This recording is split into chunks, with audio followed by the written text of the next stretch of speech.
Hello. First thing I need to say to everybody is thank you so much for all of the feedback that you left on last week's video. Last week, Chris and I discussed for like 30 minutes in a video how best to organize our shop going forward. And though we didn't come to any, definitive solutions in the video, truthfully, as always, the feedback that I got really ran the gamut from what people want. Everybody wants something, well, not everybody wants something different, but a lot of people want something different. Everybody wants something specific to their needs, and people's needs are different. So it's not like that was a resounding solution either, but no matter what, it just, it meant there was a lot of conversation. There was a lot of back and forth. It gave me a lot to think about, a lot to consider. And in the end, I'm feeling like we're a lot closer. And I'm not ready to make any official announcements because the truth is, you probably won't even notice any sort of changes that we make. I might reorganize things a little bit. I'll try to make it really clear whenever you go to the website. What's available, what's not available, when it will become available again. I've got systems that I'm thinking about to make all of those things really clear. But it's going to continue to be a work in progress, and I'm just super open to changing things on the fly, depending on what works and what doesn't work. And I think that the biggest thing that's important to me, and actually nobody specifically mentioned this, so I'm just going to paraphrase or just express my own thoughts about it. But there are a bunch of companies that I follow because I'm interested in what they're doing, but I've never bought from them. And it's not just exclusive to knitting, but it's quite prevalent in knitting. But I've never bought from them because I cannot figure out how. And I mean, that's being slightly dramatic. I guess I could figure out how, but in order to be able to purchase from these companies, you need to be a super fan, set an alarm clock, be aware of their schedules, and you can't just enjoy something that they do and then go to their website and buy it, because that's not how things are available. And I know there's reasons for doing it like that, but I do not want the shop to be like that, where the only way to get something is to be a fanatic.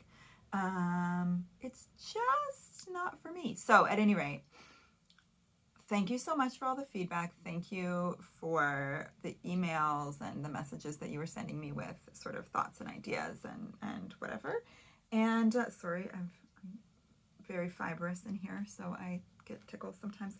Yeah, and I feel really good about the direction that we're heading in. And I've had a slow start to this school year. I consider the start of the year, September, the start of the school year, because we take the summer off, then we come back to work. And usually after having taken time off in the summer, we just are running to start in September. I'm not sure if that's the right sort of analogy, but it's we just dive back in super hardcore, really, really right away. And this year we intentionally took it slower so that we could work out these kinks, or work out the things that we've talked about working on for years, but never sort of took the time to do because we just are always not overwhelmed. We've just always been busy. It's sort of, and once you start back in a busy workflow, it can be hard to sort of peel it, to find the right time to pare it down, to sort of make leave some time for experimentation or figuring things out. And so that's what we intentionally did this month. And I think it's been to our benefit. I'm happy with how things are going. I'm excited to sort of have things established and really just be in the swing of things. But for now, I think we've made some progress on some sort of just organizational things that we wanted to do for years. So I skipped over what I'm wearing because I'm not wearing anything knit today, and I apologize for that. But the reason why, I'm going to change that right now by sort of draping this. This isn't knit, this is woven, and we will get into that.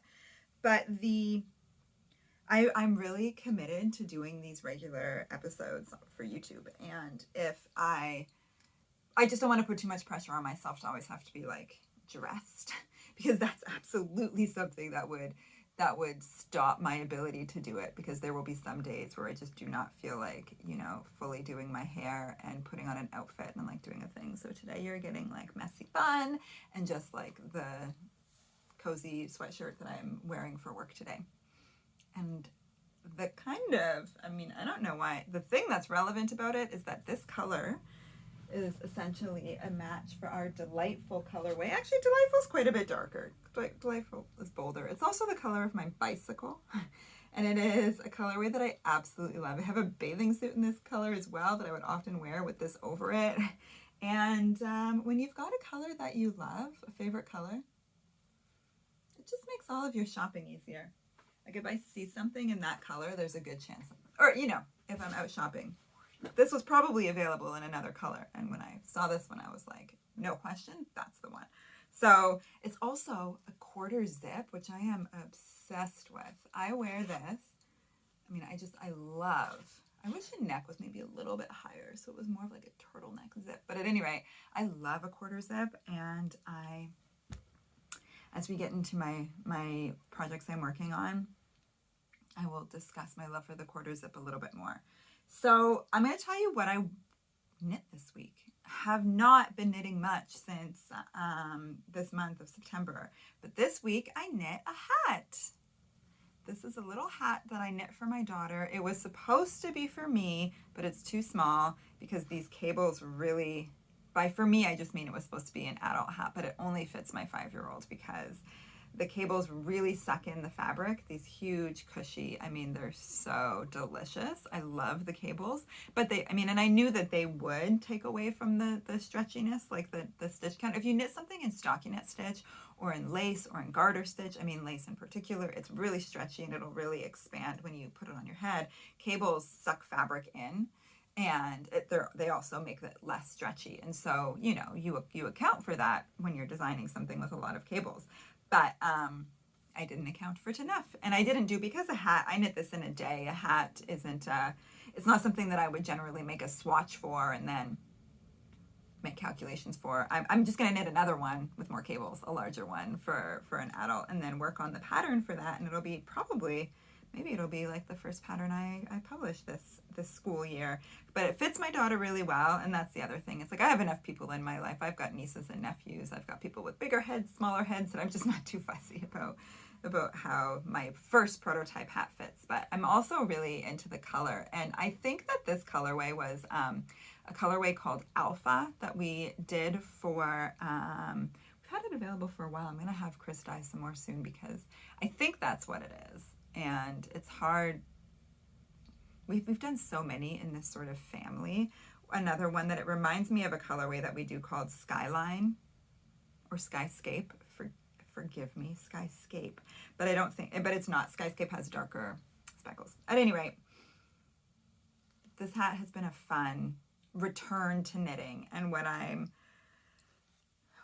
moves into what I'm actually actively working on. Look at the brilliant blue. So this is an actual swatch because, as things go, the hat was actually sort of a swatch for a sweater. I wanted to knit a sweater with these luscious cables down the front, and rather than just knitting a swatch, I decided to knit a hat swatch. And then when that came out a little bit sort of smaller than I had thought, and it sort of made me hem and haw a little bit, I was like, okay, I'm going to do a real swatch, because also, I would do a real swatch regardless, because I'm knitting this with 2 strands of yarn held together, mohair and DK weight yarn to achieve like a worsted weight gauge. And I'm knitting it on 5mm needles. I think that's US size 8 and I'm planning a sweater, and I think I'm quite happy with it. I'm still, I'm going to swatch a little bit more so I can get some good measurements off of it. But those cables are just so luscious and delicious, and the fabric that's created by holding mohair with, I don't know that I've done that much mohair with DK. I've done a lot of mohair with fingering, and that's, really, really stunning. This just makes the DK weight so lush and beautiful. It's going to be, I'm optimistic. I'm excited about this. I need to work out the details, of course, of the pattern and figure out how exactly it's all going to go. But now that I'm swatching those cables, I'm like one step closer. And so the reason, okay, back to the quarter zip, I'm not 100% sure that that sweater is going to be in that color, but I think it is. I was also thinking of knitting myself a quarter zip like this, you know, sewing in a zipper and everything. I have an idea for that as well. And I was thinking of doing that. Like, how beautiful would that be in a bright, brilliant blue? But then I have another idea that might be, because I also think that this cabled sweater, I love the idea of sort of like a traditional cabled sweater, something that you might typically see knit in sort of like a gray or a camel, or, you know, a more earthy color for that sort of style, knit in a really bold color. I just think it's so fun. And so I'm feeling good. I'm feeling good about that choice. And you know what? If I have to just knit a bunch of sweaters in brilliant blue, then so be it. Then I will. I'm really into this color, if you didn't know. On the mohair, it's really special. So that's basically it on the knitting front. I'm sort of really into that cable. I'm exploring putting it onto different things and having a lot of fun with it. What I'm also doing is weaving with my kids. So I brought a bunch of weaving stuff to show you. What I weave on is this. Okay, let me put this down, sort of get myself organized here. Here is my little loom. It's a tabletop loom. And it is called, there's the logo. It's a Cricket loom. And I bought it years ago. I've probably had it for like a decade. And I've thought often, like, the only downside to this is the width, is the size. Like, you really can't weave anything larger than like about that. So it's really just for scarves, I suppose. I need to do more research on what, I mean, you could do like coasters. I've thought in the past of doing like weaving multiple panels and then sewing them together to make something larger. I'm not sure specifically. It's almost like it's very much like spinning for me, how I just like playing with the colors and I like spinning, and I never have like a specific idea of what I'm going to do with the yarn when I start my spin. You know, some people who are super organized will have the fiber picked out for a pattern, and then they're spinning to meet gauge, like to get exactly. I don't spin like that. I don't think I'm capable. I don't think I'm skilled enough. But also, so I just see what I get, and then I figure out something to do with it after.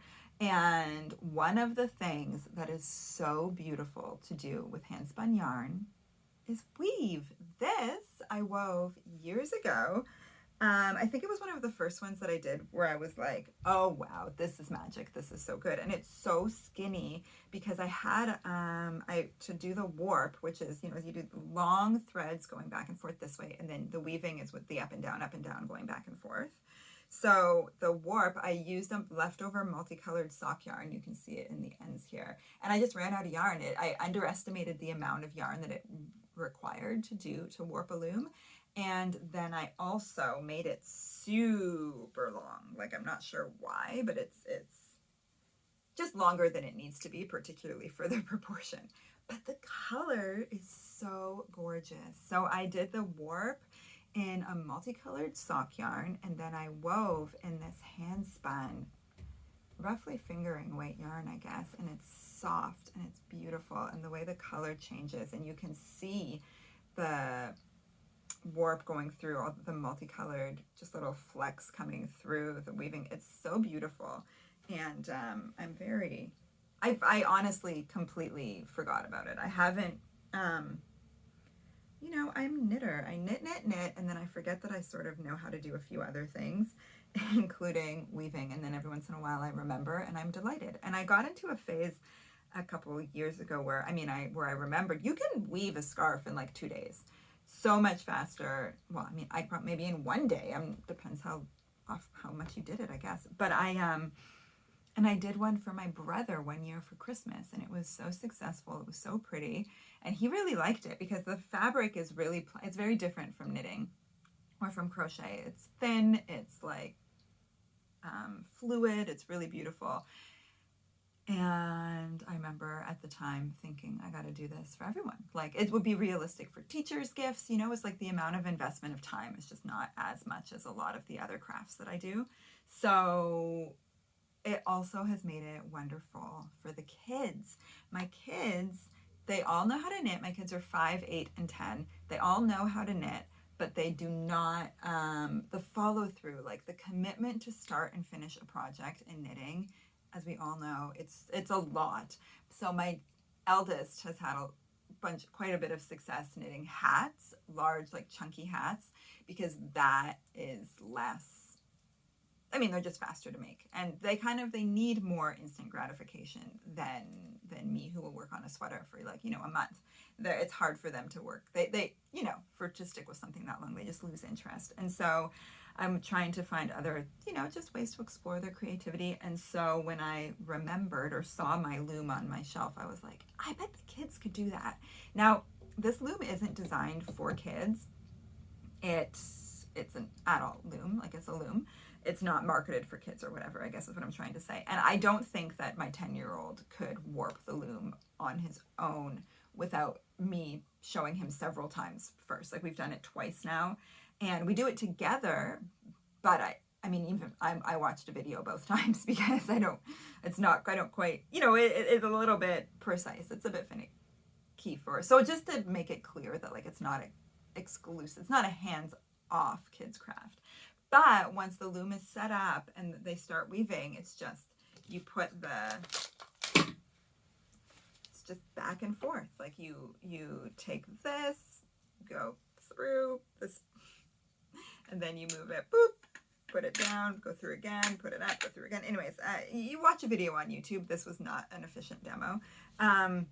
But the fabric that comes out of it is really, really cool and so satisfying for the kids. They've really enjoyed doing it. So the one that we made this week, and quite funny, okay, is this. Look how stunning. I'm going to move this out of the way because it's kind of, well, there it is. It's on the corner. Look at this beauty. I really am happy with it. I'm also really happy with the length of this one. It's a much more usable length, and I think I used to be worried I was going to make them too short or something. Or I think what it was is that I had a different dining table, and my dining table wasn't quite long enough. So when you're warping the loom, you put your warping peg, it's like a peg on one end of a table, and then you put the loom on the other end. That's an example. It could be a counter, it could be whatever, but I didn't have a space that was long enough. My dining table was not long enough. It would have resulted in a pretty short scarf. So I would set up like the peg on a stool farther away from the table, and then put my loom on the end of the table. But I just overcompensated. I was like, oh, my table's too small. I put my stool on the other side of the room, and then I ended up with these ridiculously long scarves. But then this one, my table is now longer and just the right length, because I think that this is a really nice size scarf. And the fabric on this one, it is so beautiful. It is. So we warped the loom. This one's DK. It's a little bit thicker, so you can do fingering, DK, worsted. It's pretty, as long as you can fit the yarn through these holes in the reed. I believe, my understanding is that it'll be fine. If it was too chunky and you couldn't get it through, you'd for sure be maybe damaging the fibers every time you did it, going back and forth, and then it just wouldn't flow. So we took Magique, a beautiful multicolored speckle, for the warp. And the reason I'm showing it to you here is because the ends, the tassels here, that's Magique. So it has a lot of multicolor pastel action happening in it. And then for the weaving, for the weft, we chose a hand spun, which I still have like half the skein left upstairs, and we're going to make another one using a different color warp with the same hand spun to see how different the results are. And there's a little bit of sparkle in it. This was from a Hedgehog Fibers fiber club. It was a really pretty pinky, obviously, roving that I spun into this beautiful yarn. But I love it so much more woven than I loved it in the skein, or than I would love it knit. And I'm sort of learning that I love spinning yarn. I'm having what's the word? I'm not going to say that I don't love what it looks like knit up. I do. But I think that part of the reason, like I said, how I don't plan my spins, and so they can be unpredictable when I then go to knit it. And there's a lot of color shifting because I enjoy spinning yarns that are colorful. And then when they knit up, you know, they can just be either, they just they're not always my favorite. What am I going to say? So, but weaving with them, particularly because then it just sort of, it's hard to explain. I don't know why. Weaving with it, I absolutely love the way that the hand-dyed yarn looks woven. And obviously, yeah, particularly when you choose the right color to pair it with. If I had just woven this against a solid pink background, I don't know that I would love it as much as I do. It gives it like a platy, tartany look because there's so many different colors. I don't know how to describe it, but it's absolutely stunning and we are thrilled. So I did like none of the weaving on this. My kids wove this whole thing. My daughter wove, she's 5. She did, I think, probably the majority of it because she was just the one who was the most taken at the time. And then and also because once they all decided that they really liked it, I told them that they could each make their own. Whereas this was sort of like a group. I didn't intend for any of them to get as hooked as they did, or I didn't expect for them to. So I thought that this was going to be mainly my project, which is why I did their first weaving project with like a hand spun skein of yarn. And because that's a pretty, you know, special skein of yarn for me. I only have like a limited amount of hand spun, right? It's so time consuming. I wouldn't just give it to my kids for their first craft. But at any rate, my daughter ended up doing a lot of it and it's really successful. Like, look, you're just like, that's a beautiful scarf. For sure, like the ends aren't the most tidy. There's definitely some continuity issues in terms of like the tension. But I think also with the hand spun, those things are really imperceptible and they just add to the texture. And I'm just, obviously, as you can see, I'm just so excited with how much my kids love it. And it makes me though feel like because I like the hand spun ones so much, I need to pick up my spinning if this is a hobby that we're going to embrace. But also like the kids cannot only weave with hand spun yarn. It's insane. So my son then, my 10-year-old, chose for the scarf that he's weaving all for himself, this really beautiful skein of Noro Silk Garden sock or Noro Silk Garden Light. It's a fingering weight. I mean, I would call it maybe more sport weight, but at any rate, this beautiful, it's going to have long shifts in color. And then he chose for the warp, this tweed in our evergreen colorway. So the warp is going to be all green and then it's going to change colors in the weaving. And obviously this is very hand spun adjacent, right? Like the way that the colors look, the texture, all the variation.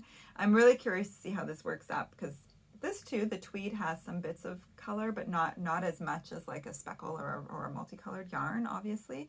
So it's pretty solid. I'm curious to see how that's going to go because I really feel like the magic comes from the interplay of all the different colors, and there's going to be less interplay in this one. So I kind of would have, I mean, I let him make all his own choices, but I think it would have been pretty cool to do both the warp and the weft in this, though I do also think that this is probably, because it's not that sturdy of a yarn, I don't think it's ideal for warping, but also I'm sure that we could have made it work. But also I'm sure that we'll probably have enough to make 2 scarves. So we'll just see how it goes. It's all about experimenting. And I've had that in my stash for like 8 years. I have 2 skeins of it. So yeah, at least 8 years. I don't know when I bought it. I did buy it for a specific project that obviously I never did. And I'm excited. I'm really excited to have use for, for stuff in my stash. It's just always so great. So I thought I would show you a couple other little weaving projects that I've made over the years, and then there's 2 more. This is an idea that I had that I did twice, and I honestly I don't know which one I did first. I did the same project twice because the first time I thought, oh, it wasn't that successful, I can do it better. But they look exactly the same, so I don't know which one was successful and which one wasn't. I think this was the first one. So basically when I did the warp, I warped, I did in stripes. I did all these pastel stripes on one side, and then I did all the weaving in a beige color, and it resulted in these really soft, really pretty. This is also an appropriate length. Maybe I learned my lesson by this point. This really beautiful, delicate looking scarf, and I think that's a really gorgeous piece of fabric. And also one of the yarns in there is sparkly, which I think adds a lot to, like, I just really like mixing up the textures. And then this one is the exact same thing, just another version. I'm not sure. I think this is the one that I did second, and I'm not sure that it is more successful. I think that I like them both. They're both beautiful. And this was one where I had thought, I think when I started this project, I thought that I would do, it could be cool, kind of like if the two panels sewn together made into something else, like maybe backed with, like if these were cut in half and then stitched together, and I had 4 sort of panels like this length, that's a blanket. That's a blanket. That's a really beautiful baby blanket. So I don't know. I've had these, again, I don't remember when I did this years ago. They've never turned into a blanket, but just knowing that they could brings me joy. I think that they're really beautiful. And then the next, this still has a tag on it as like an example of of what you can do with our mini skein sets. My friend Shireen from the Blue Brick Yarns, she wove this for me. She has a larger loom. She's got something, you know, more professional, but she took 2 of our mini skein sets. Is that not, it leaves me speechless. Look at that. So 2 mini skein sets, and then some skeins of sand, the sort of neutral that you can see on the both ends. And she warped using the mini skeins, and then she wove using the mini skeins. The most stunning, would you call this plaid? I mean, I don't know. Looking at it now, I'm obsessed. I've always been obsessed ever since she did it. And it's just stunning. It's absolutely stunning. So there you go. That's an idea. That's probably something that I should work on doing. Now, one of the differences, the thing that would be like pretty annoying about doing that on the setup that I have here, is that you've got to wind all of your colors onto what I'm calling a bobbin. I don't know if that's what it's called, to weave. And I have 2. I do not have 12. There's 12 colors in this, I think. And so it would, like, I'm not sure. It would be so finicky figuring out like all the different colors for the weaving. I could just buy more of these things for sure. So that's an option. I also feel like I love that this is wider. Maybe I need another loom. And while I'm at it, maybe I also need a drum carder, because I'm loving spinning and playing with fiber, and it's sort of like, it's a gateway. It's the next step, is that I need to start making fiber bats to spin from. Maybe I just need it all.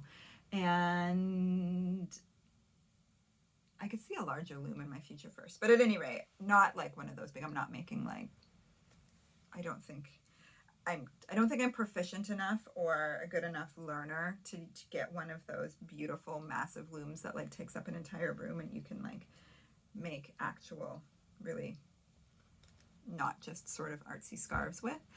I don't know anything about weaving, so I can't do that. But I'm really enjoying it for the moment as a way to use the handspun that I'm having fun making, and also as something that is so doable to do with the kids, and that they are getting so much joy out of as well. And that's really, I mean, what's better than that?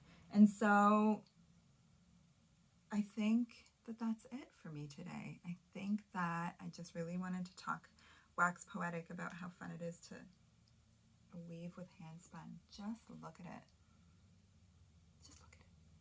And hopefully I'll have a sweater in progress rather than just a swatch in progress to show you next week. So have a great weekend, everybody. Oh, I guess I should mention, it's like the last minute of the podcast. This is not how it's done. But we've got lots of mohair hitting the shop tomorrow. Mohair and worsted weight yarn. So the shop is slowly filling up, and more is going to be added every week. and you know, a system is going to present itself and life is going to be great. You know what else I should tell you? I want to tell you because we're just like, this is friends hanging out, and if I were hanging with my friends, this is what I would be talking about. I painted my nails either Saturday or Sunday. We're Thursday, so that's like 5 days, which for just regular drugstore nail polish, so the color is actually an OPI. That's not drugstore, but it's kind of, you know, whatever. It's not gel, it's not nothing special. It's regular nail polish. But I put on an Essie base coat and an Essie top coat. The top coat is like the gel setter top coat. It doesn't require a UV light or anything, but they just call it like gel. And it is amazing. I cannot believe how long lasting my manicure is. And I used the same base coat and top coat combo last week and also had a manicure that lasted like a week. So I'm really curious to see. There's literally not a single chip. Like if this makes it to Saturday or Sunday, then wow, Essie. So that's what I would tell my girlfriends if I was having coffee with them. You need this top coat. So that's what I'm telling you, friends. And also I encourage you to weave if you've never tried it. And the next thing I'm going to maybe do with my kids is more like art weaving, like one sort of like a tapestry wall hanging style thing. Because I have a few. I used to sell some in my shop years ago when that was sort of just coming out as like a big fun thing that people were doing. And that's another great way. It's a lot. I think it's easier. It would be easier even than this, like for setup. It's literally just like a tapestry needle and it's just in and out, in and out, in and out. You can do all kinds of fun things. So maybe I'll talk about that more if we actually take the plunge and do it as a family of weavers. And that's it. Thanks for watching, guys.